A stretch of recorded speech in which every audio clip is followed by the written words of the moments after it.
Hey, everybody, I don't know about you, but as you've watched out over the world, the war in Russia and Ukraine is not just isolated to Eastern Europe. It's spread all over the world, and you can see it in market instabilities. You can see it here. People who do not think that that war is affecting you, all you got to do is look at gas prices. You look at your food prices. You see the global change that has happened. But you know something that's also affected investments as well. And I've said all along, legacy precious metals is your navigator. They're the ones that see you through to get to the next level. The good news about this is even with market volatility, market instability, you've got options. And gold prices are rising as investors turn to gold. And gold presents a hedge against this inflation and that protects you against the weakening dollar, which we are seeing. Legacy Precious Metals is the only company I trust to deal with gold and silver and the other precious metals. You need this investment. You need this as part of your portfolio to keep you buffered from what we're seeing in the world, war and volatility in the market. This is where you need to be. Call Legacy Precious Metals today. Be proactive about this. Get on board with it. Call them at 866-528-1903, 866-528-1903, or you can download their free investor's guide at legacypminvestments.com. legacypminvestments.com, your navigator in a volatile world of investments. Do you want to listen to a podcast? By who? Georgia GOP Congressman Doug Collins. How is it? The greatest thing I have ever heard in my whole life. I could not believe my ears. In this house, wherever the rules are disregarded, chaos and mob rule. It has been said today, where is bravery? I'll tell you where bravery is found and courage is found. It's found in this minority who has lived through the last year of nothing but rules being broken, people being put down, questions not being answered, and this majority say, be damned with anything else. We're going to impeach and do whatever we want to do. Why? Because we won an election. I guarantee you, one day you'll be back in the minority and it ain't gonna be that fun. All right, we're back. James, it's our Friday recap. This is our day in which we look back on the stories of the week. Some are real stories in the sense of that they're actually making news, and I'll talk about those a little bit, and James will chime in. But it's also the time when James and I look through the sort of the file, if you would, and we come up with things that just sort of, you ever just sit around the table and you wonder, like, what would it be? Well, today we've actually got one of those topics. We're going to talk about TV shows that should never be remade. There's a story out there today. I'll get to it in a few minutes about Starsky and Hutch. You ain't going to believe it, but we're going to get into this first off. But first off, James, how we doing, buddy? We're doing all right. It's Friday. It's gorgeous. It's Texas, Yeah, well, for some of us, as you can see, it's a Friday that I'm traveling, as you can tell in the background. So what is that? A water tower behind you? That's a water tower. That is there we go. Look, there it is. Right there. If you're watching on Rumble or watching on YouTube, which by the way, click on our link tree, you can go find these. You can watch it. That is a New York City water tower. Beautiful. Maybe one day I'll give everybody a view of my place, but for now, we'll remain anonymous. This is the road show. This is the Collins Podcast Road Show, but we're having a good time with it. Exactly. But coming to New York also spurred a thought. And James, how many times have you heard in life there are just some things you can there's an old clip and hopefully maybe we can find this clip. If we can, we'll put it in before you actually see this, gang. It was from the Smokey and the Bandit. It said, "You can think it, but you better not say it." Right. And why is it? Oh my God. Do we have this? And the problem I have with this comment, you know where I'm going with this, Don Lemon. Last week, after Nikki Haley announced she's running for president, Don Lemon, the resident goofball at CNN, he's gotten drunk on New Year's Eve, said stupid stuff. I mean, everything a lot of times is a racist tone to him. And then last week, coming off, and it's been going this whole week because he just came back to, Wednesday when he came back. He didn't even apologize. Didn't even mention it when he came back on the CNN morning show, which, by the way, draws flies for ratings. I mean, there's just nobody there. And he didn't even mention the fact that when he said Nikki Haley was past her prime. That's real appropriate.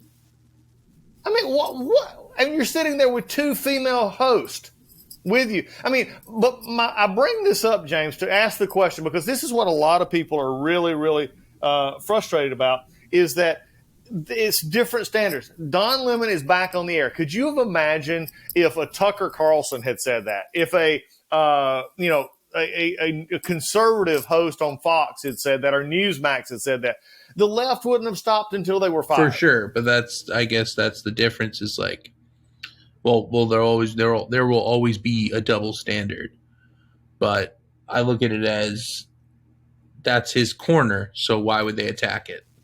But I mean, is there a certain point in time, though, James? I mean, is there really a corner for that? I mean, do we? There really, isn't.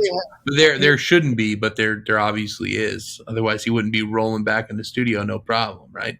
Well, it's the understand, if you read sort of the some of the issues going on with around CNN, of course, they're having enough trouble as it is.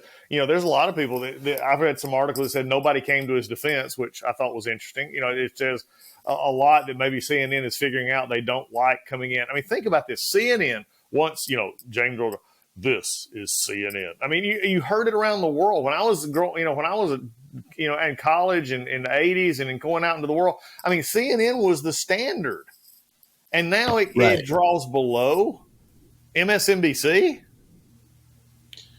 I mean, yeah, I think CNN used to stand for the middle, right? I think that's how people saw it. News, yes. Am I crazy? Right. It was just the middle. Like it wasn't conservative, it wasn't liberal.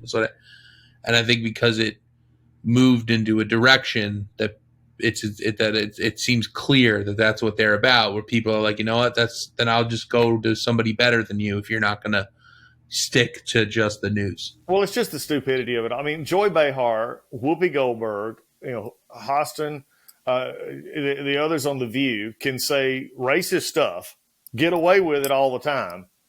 And nobody, again, they may put Whoopi on Goldberg on, a week sabbatical. She's still getting paid. They bring her back. It ain't changing. Joey Behar is just bad.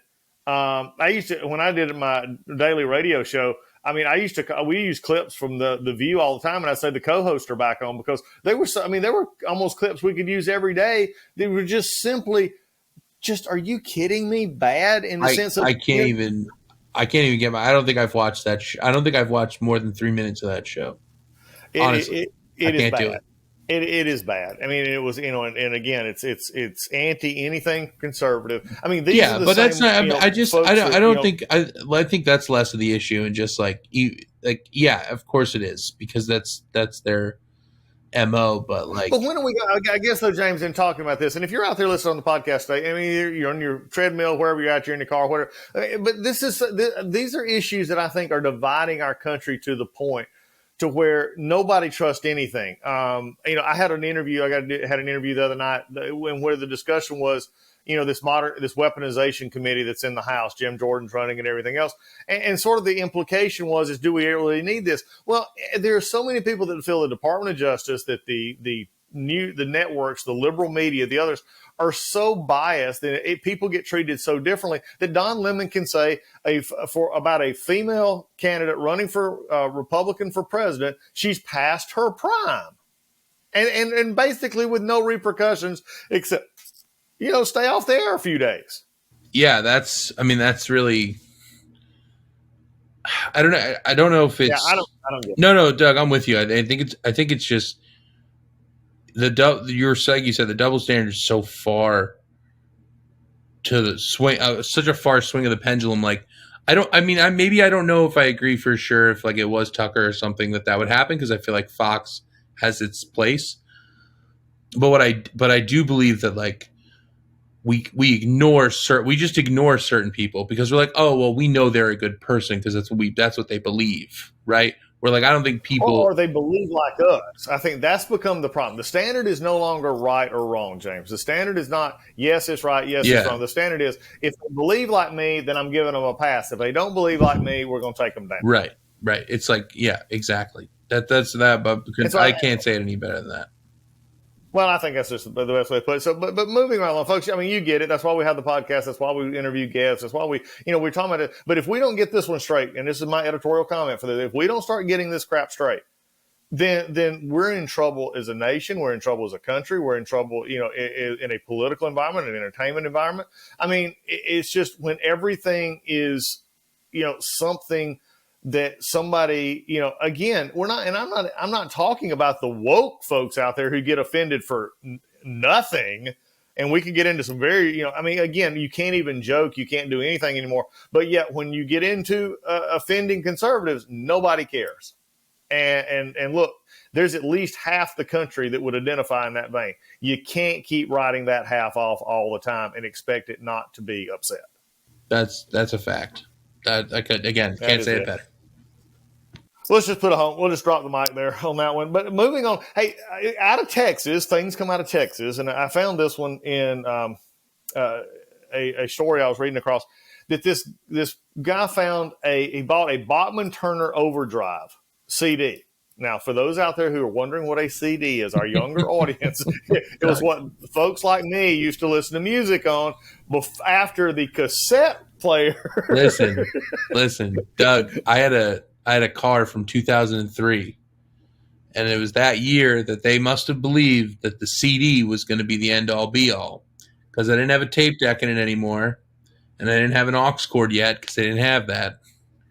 So I only had a 6 CD changer in my car. Let me tell you, they were put to good use, because when I was older, CDs cost a nickel because nobody wants them. So I was even in 2018, I had like a full roll of CDs in the back of my car, like a psychopath. Yeah, anyway, you get them out there. And look, here's my problem. I've got cassettes. I've got a lot of cassettes. I used to have the teaching cassettes, like you would learn, or books on tape, learning, motivation. Oh, you're a books on tape guy, Doug? You trying to bore me to death? Oh, come on now. What do you want, books on CD? But no, you would have like leadership lessons, sales training, those kind of things that you could do. And I got loads of cassette days. I got nowhere to play them. But anyway, I don't have it anymore. But aside from the point of CDs, which we took a long trip down this road, this guy found in Texas, he was at a pawn shop, bought this Bachman Turner Overdrive CD, and in the CD was an original photo from November of '63 of Kennedy leaving Love Field. What? Yes. The motorcade, Jackie Kennedy, President Kennedy, the whole right there, a picture that was in an envelope. It had November 1963 on the back of it. It was taken the morning at Love Field. What's crazier, the fact that photo was in the CD, or that someone was buying a Bachman Turner Overdrive CD? Now that's a whole different philosophical argument at that point. I have to imagine that somebody put it in there and then was like, this is going to be the craziest story in like 6 years when somebody actually buys this CD. Well, it was. And the crazy part about it, of course, you got BTO. I mean, taking care of business, baby. I mean, you got the music there. But you think about that in terms of putting it, picturing, they went and let the FBI look at it, and they could, confirm the originality of it. Is one that had never been published. It was a photo out of all those pictures and the millions of photos and stuff. It had never been. It's a photo that had never been seen before. Did anyone come forward saying that's my photo or anything like that? I took. No, I read part of the article of it, and the guy said it was just it was in there, and that's unbelievable. That's great. I would sell that at auction for what. That number is through the roof. I'm sure of it. Oh, I bet. Well, like I said, and they tracked it back to where it was not near the assassination site, but it was out near Love Field. And again, doesn't matter. It's when he gets here, right before he's murdered. Oh yeah, I mean, pictures that had never been seen before. That's pretty cool, isn't it? Unbelievable. That's great. That is actually a really cool story. I like that. I like that one. I mean, that's one of those Friday. This is why you come to the podcast to hear these things that you may not hear anywhere else. Because you're not going to hear this anywhere. That's all. No. Yeah, I'm sorry. Go ahead. Now, you got anything before we get into the main creme de la creme today? Let me see. There is something I want to bring up. What's the latest on? What before you bring it up, though, I interrupt you here. Any latest on animals missing from the Dallas Zoo? Doug, I haven't done my research lately. But as of right now, oh, no. I know they caught the guy who stole the monkey, who said he would do it again, which is so weird. Like, you're some sort of like super villain. I'll do it again, Batman. I don't, the thing, just the idea that like the security of the Dallas Zoo is like the security to get into like a mall right now is so crazy.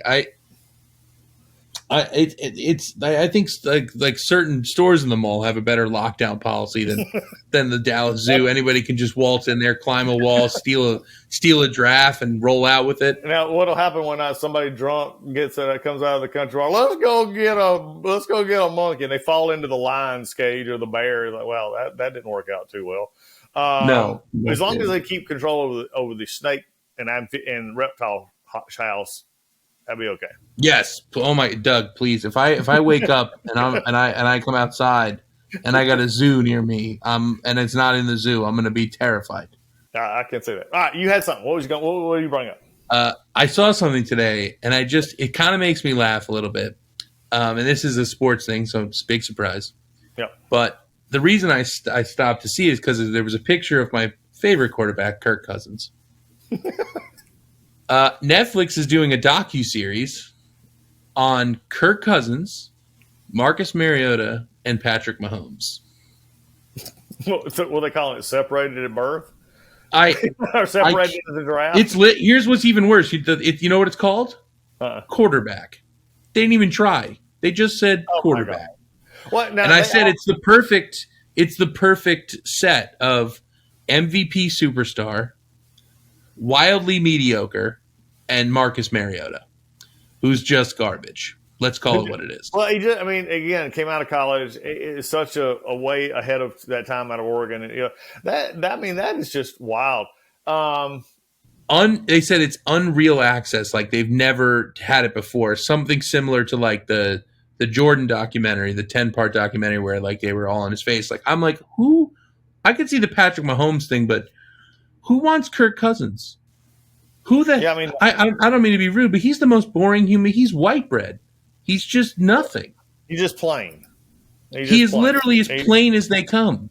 He's the most boring person who's ever existed. You can't even make fun of him because he's so nice. What's the point? Well, yeah, and when he does bad, you just feel sorry for him because he's you're like, shucks. Well, speaking of these shows that are docuseries kind of things, have you seen? And this was one I should have brought up. Have you seen any of the Full Swing on Netflix about the golf? I haven't. This is the golf one, right? No, I haven't gotten to yet. I heard it's really good with the Live Tour. Yes, the second I did the first episode. My son's already through a few more, but I've got to watch more of this. The first episode was fantastic. It hooks you in? Oh yeah, it does. It does. Because it's all behind the scenes kind of stuff. It's a docuseries. So look, there's one. We got the quarterbacks. We got Full Swing.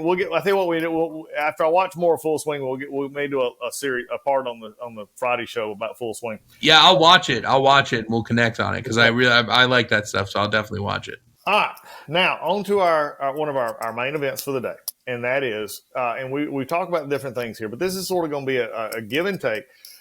Because so many things have been remade these days. It's almost like, has there been a writer's strike in L.A.? Is there nobody writing? It really seems that way. Nobody's original. No. Now, look, I will have to say, and I watched them both again in the last week and a half because, one, my wife could watch Top Gun every day of the week. Okay, we get it. But I watched the original Top Gun, and we have the DVD. By the way, we have a DVD player still. Yes, thank you. We're here. Those of us, we do stream. We do have our Netflix account, but we still have DVDs. And we watched the DVD of Maverick, Top Gun Maverick. I have to say, and this will be another time for another podcast. Maverick is the best sequel that I have to put it up. It's the best sequel I've ever seen. Doug, I just watched it probably a month ago. Yep. It's a perfect sequel. It is. It's also you got to remember, and we say this over and over again. And Steven Spielberg literally walked up to Tom Cruise and said, "You may have saved cinema and movie theaters forever." Yeah, because people actually went to it. It's a $1 billion+ film. He's a movie star. Yep. He's an actual movie star. He puts people in seats and he put on a good show. And I'm not a huge Tom Cruise fan, but like that dude acts the hell out of every movie he's in. Yep. And he absolutely crushed Top Gun Maverick. And then on top of that, you could go and watch the original Top Gun and be like, oh, this is everything I need. I could watch these two movies and I don't feel like you've ruined anything for me. No, it is so perfect. And what gets me, and it still gets me to this day, is I've rewatched these films, how they honored the first film.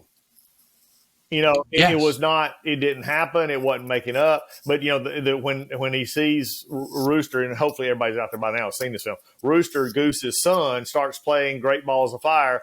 Cruz had just gotten thrown out of the bar, and he's looking back. And that montage of pictures and scenes, I mean, I don't care how old you are, it's teary-eyed. I mean, that is just like, because you feel for him. You really look in Tom Cruise's eyes and you say, here is someone who's hurting. You know, he's lost his friend. He sees it. You know, he has the relationship issue with Rooster. But you see those pictures coming back of him. And it's just, you know, and for somebody in the military, you know, those relationships are so important. And to have that loss. So I set the stage for this with Top Gun and Top Gun Maverick with now TV shows that should never be redone. Why did this come to my mind? There's an article out today that Starsky and Hutch from the late 70s is looking to be redone. Now, this was the old detective show with the Gran Torino, the red and white Gran Torino, had Huggy Bear was one of their witnesses. Don't do this. Please, I beg of you. Wait, do you know everything about this? Because there's some other part of it that's missing that you didn't mention. What is it? That it's going to be two women instead of two men. I didn't really bring that up, but you know. No. Here's the thing that's bothering me so much, and it bothers me every time because it's not. Why? How do I put this nicely? Why do people try to stuff women into the roles that were played by men instead of doing something original and unique for them? So they pretend they're acting like women can't have their own original thing. Exactly. I mean, if you want to put them in it, fine, have fun, let them do it. It'll flop whether it was a man or woman because that show is going to be terrible. Yep. Because all those shows are terrible.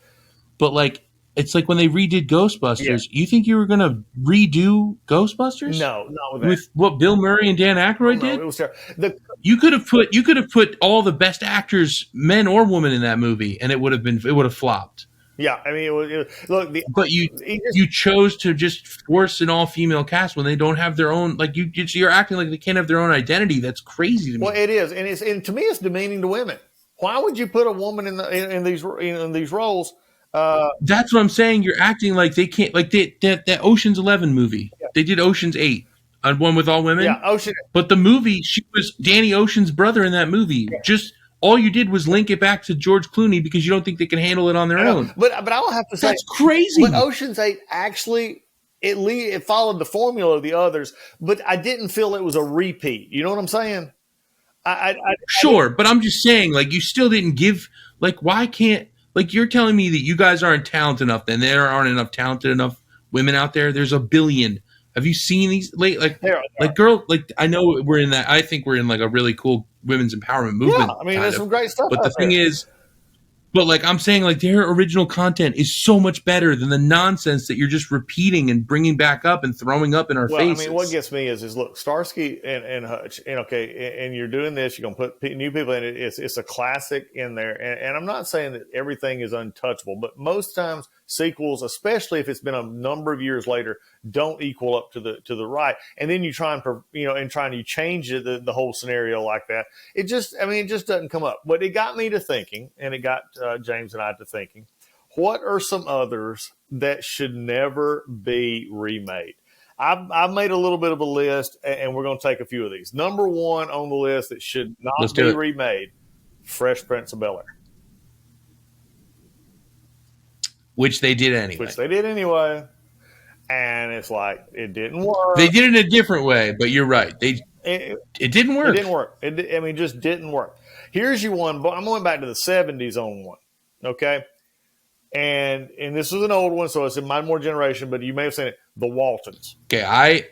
I'm just going to tell you now, Doug, I've never watched an episode of The Waltons. But The Waltons was yeah. You can't redo this one. Okay. Number one, it was set in an Appalachian, mountain on a mountain. The Waltons is a big family, lived together. John Boy, Mary Ellen, Sue Beth, and they would go. It's just a family-oriented show. Right, John Boy, yes. Yeah, John Boy, not Mary Beth, not Sue Beth. Okay. Anyway, it was Richard Thomas was John Boy. Anyway, it was just a wholesome American show, which, by the way, we don't have enough of anyway. Okay, I would love to see a show made that just focused on families struggling from a wholesome family background. This was what the show did, and it was good and all. But I cannot imagine them remaking it today with the number of the possibilities that they would try and throw into the family members.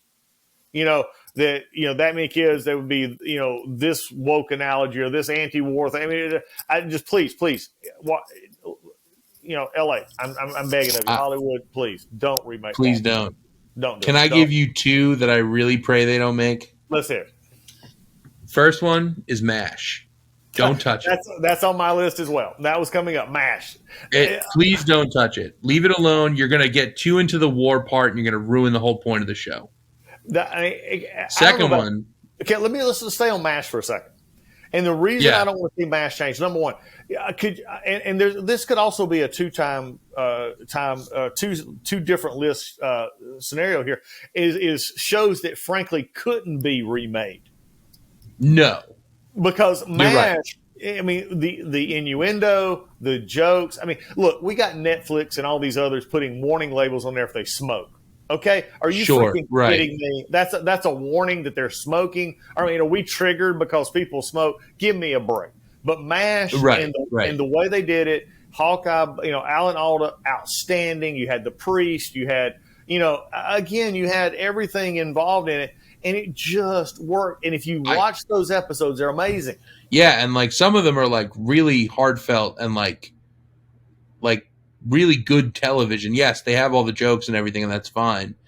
But the actual show itself and the story is like really incredible. You're forgetting you almost forget that they're in the Korean War. Like, it's the Korean War, right? Did you know that? Yes, Korean War. Did you know that you can actually go to the valley there in LA where they actually used to shoot it? I didn't know that. That's awesome. Yeah, if you ever go out there, you can actually take a tour out to it where it is. But MASH is one of those that you just can't. Do not touch it. In my mind, you can't. And there's it should you just work.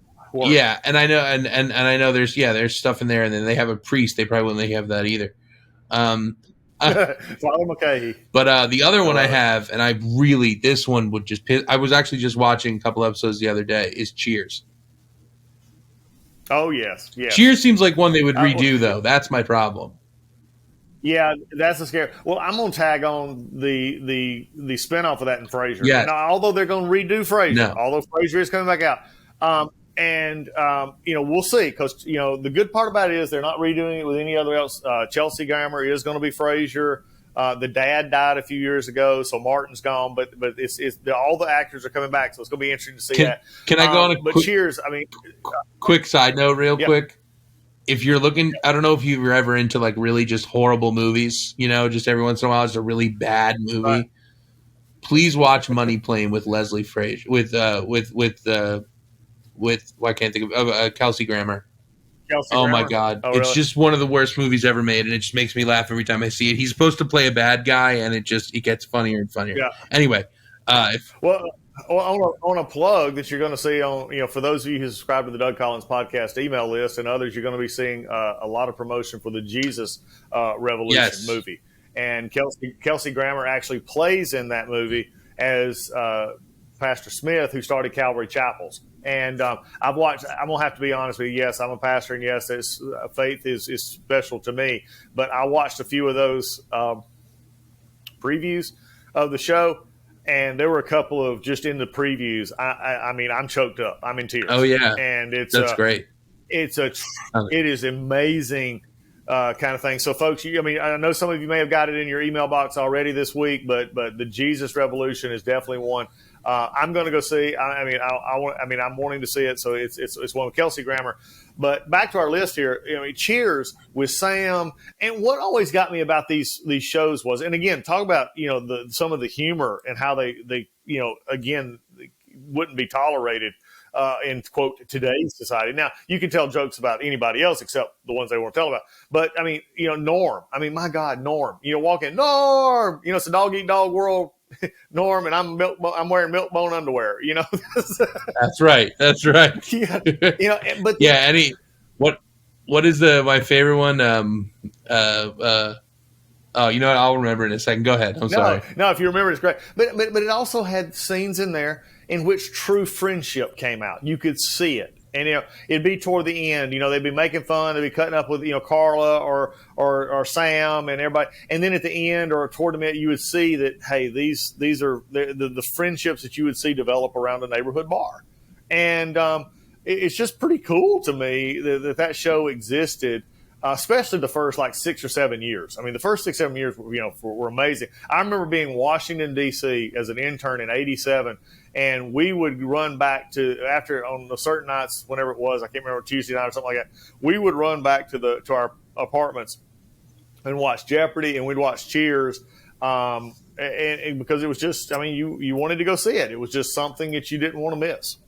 Right. No, I'm with you 100%. I'm sorry, I was missing one here. The one where he says, Norm, what are you up to? And he says, my ideal weight if I was 11 feet tall. Oh, man. That will make you laugh every time. Norm is so funny. And then I actually had the privilege of meeting the mailman. And oh, yeah? He actually does still. He's involved in helping people with jobs and entrepreneurs, and it's pretty cool story. But for people that don't know, I bet they do, but he's the voice of like a bunch of ancillary characters in all of the Pixar movies. Yeah, he is. He's a good dude. That's how I remember him. Yeah, it is pretty funny. Well, also there's one that I won't put on the list, but I think it's one that can't be remade is The Love Boat as well, or Fantasy Island for that matter.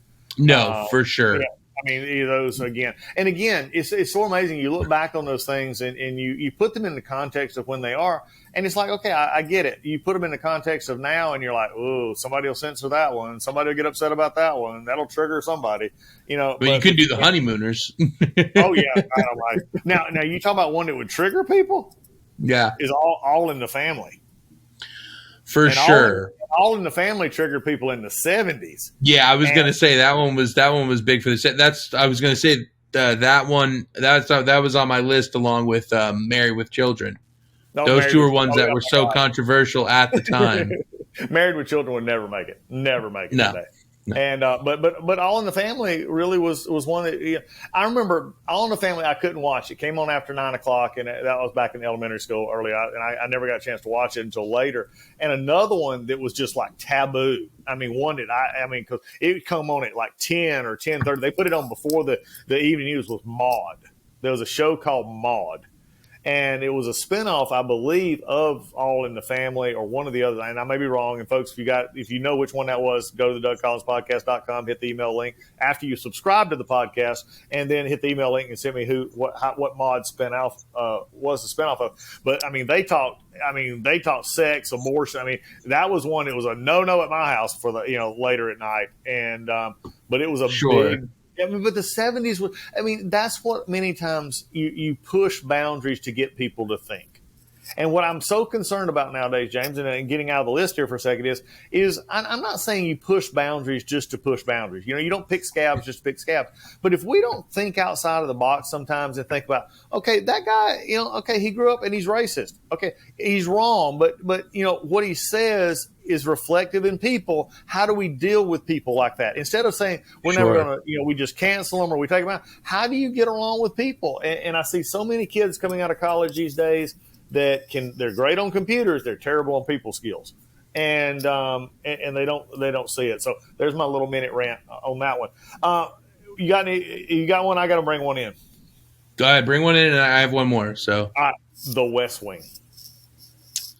Only if they brought back the original cast and used it as years in advance. I don't see how you could do it without it. You'd have everybody but the president because that would make the most sense. Yeah, and Bartlett being retired or doing something like that. But, you have Josh and you have they've done a couple of little things since then. Look, Aaron Sorkin, amazing. I mean, his writing, I don't agree with him politically. And, clarify this for the. No, he's a genius. You can say it. The man can do it. And that writing in West Wing was phenomenal. By the way, I'm going to put a plug in for something I get nothing for. And again, not aligned with me politically or anything, but there's a podcast out there called the West Wing Weekly. And, really? Called West Wing Weekly. Josh, not Josh. Fiddle. I have to remember that. But anyway, you can look it up. West Wing Weekly. They did a podcast on every episode, about every episode in the West Wing, and they would bring in members of the cast to talk about it. Josh Molina, that was his name. Josh Molina, who was who came in later. But anyway, they. But I mean, it's a fan. If you're a fan of the West Wing, and I've watched probably some of those shows, some of the episodes, I probably watched 10 times individually. In addition to watching the series many times. But it's just, again, it made me think. I may have disagreed with what they were saying, but I then thought, okay, here's why my conservatism matters, or here's why I see a liberal says, again, it goes back to that, but you can't remake the West Wing. I'm sorry, don't even try. Yours, and then I have my last one. Okay, my final one is one that I know they wouldn't touch out of respect, but it's The Sopranos. The Sopranos, yeah. Because that's the greatest television show ever made, and if anyone ever touched that, you'd find me in a jail cell because I probably attack someone for trying. Okay, well, you had never seen The Waltons because of your age. I've never seen The Sopranos through. Doug, you're killing me. No, I'm Doug. not. Well, I've never seen Yellowstone either. So, okay. All right, but at least Yellowstone's more new, and it's not even close to The Sopranos. But The Sopranos was out on what? 99 to 06. But it was HBO, wasn't it? Yeah, HBO. Yeah. See, and I didn't have HBO, so yeah, I did listen. Listen now, but yeah, Doug, I don't care what you got going on with your life. It needs to stop, and you need to start watching it. Okay, is this like The Godfathers for guys? You know, is this like the three Godfathers? Listen, it's more than that. It helps that I'm from New Jersey, so. Well, there you go. Well, speaking of, okay, well, if you brought up The Sopranos, we brought up these kind of things, then you also, in looking at these, you have to bring up, whatever. Anyway, you got my train of thought got lost here. We were talking about, but you got the Sopranos, you got of course you got Mad Men, you've got of course you got Breaking Bad. I mean, there's several out there that Breaking Bad couldn't be remade because it's just too. There's no reason for it. Yeah. But I hear you. Okay, my last one is this: The Jeffersons. Oh, absolutely not. There's no world where they could remake that show. They couldn't remake it, and they wouldn't remake it, and that would be a shame if they tried. Yeah, they shouldn't touch it, and it would be so much that it's just an amazing, show that cut. Now that one was a definite come out of All in the Family. Okay, I was going to say that one you're saying with Maude. Yeah. Jeffersons and those are all three extremely controversial shows, but they all imprinted what we watch today. So it is, and the Jeffersons and the dealing with race, the dealing with honesty in the 70s. Again, for my generation coming in the 70s, and because I was born in the late 60s, so I mean I was a elementary school, early middle schooler, if you would, these days during the 70s. And I mean, with President Carter, and Ford and Nixon and Watergate and everything, that was a real weird feel to the 70s. Okay. And these shows, Saturday Night Live, frankly, it started in the 70s. Saturday Night Live caught its real wind in the 70s and early 80s, not to become what it's become today, but it was cutting edge, in your face. Think about the movies of the time, James, Saturday Night Fever, Grease. I mean, it was just a weird feeling that was out there in the environment. But Jeffersons and these movies caught it perfectly, right? And it would just be, and these TV shows, just should not be replaced. But that's why we have these lists. If you've got part of the list that you would say, hey, there's a podcast, I want to hear from. I saw your podcast list. I want to up you one. Send us a show that you think. Send me an email on the DougCollinsPodcast.com. Click on the email link. Say, James, Doug, you got one you're missing. Let us know which podcast that you would add. And with that, James, we have finished another Friday. Let's go out and have a great weekend. We'll do this again soon. Enjoy. Hey folks, MyPillow is excited to bring to you their biggest bedding sale ever. For a limited time, you're going to get the Giza Dream bed sheets for as low as $29.98, a set of pillowcases for only $9.98, and rejuvenate your bed with a MyPillow mattress topper for as low as $99.99. $99.99. Get a mattress pillow topper. Look, they come in all sizes. They got all kinds of stuff, blankets. They've got duvets. They've got quilts. They got comforters. They got body pillows. They got bolster pillows. They got all at big, big discounts. And also, they're extending their money-back guarantee for Christmas until March 1, 2023, making them the perfect gift for your friends, your family, and for everyone you know. Folks, and just from a personal note here, I have the Giza Dream Sheets. They're on my bed right now. I slept on them last night. Some of the best sheets that we and Lisa and I have ever owned. They are worth, I mean, at this price, they're a steal. My wife and I have bought bed sheets, linens at much higher cost. It's supposedly much higher quality. These from MyPillow are at the highest of quality, and at a price like this, you can't beat it. So go now to mypillow.com, use promo code Collins, Collins, or call 1-800-986-3994, and you'll get huge discounts on all the MyPillow bedding products, including the Giza Dream bed sheets for as low as $29.98, and get all your shopping done while qualities last. And remember, put in that promo code Collins for these discounts.